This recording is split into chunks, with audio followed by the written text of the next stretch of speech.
guys, Katie here from Katie DeGraff Knits, and I am going to show you how I work a purl one, slip one with yarn and back without ever bringing my yarn to the back of my work.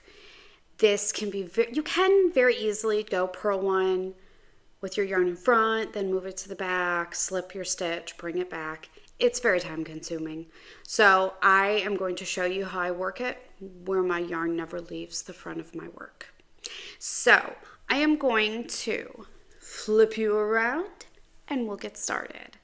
Okay, we are now all flipped around and I am going to show you my trick for working a purl one, slip one with yarn and back without ever taking my working yarn to the back of my work. Now there's nothing wrong with working a purl one, taking your yarn in the back, slipping the stitch, and then purling and so on and so forth. That can twist your yarn and it's very time consuming.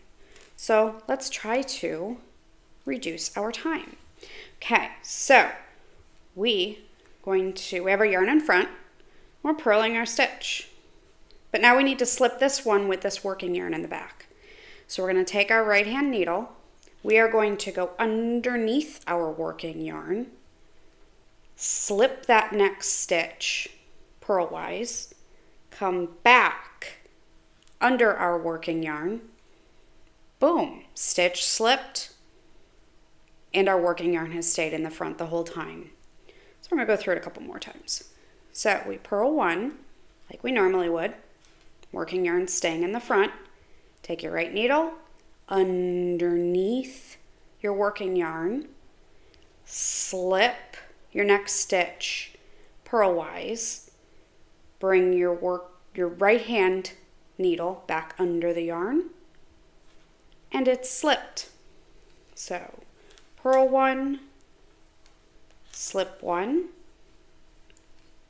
purl one, slip one. Do it a couple more times for you. Purl one, slip one, purl one, slip one. So you can see it's just basically a movement you'll get in a groove of purling, slipping, purling, and then slipping again.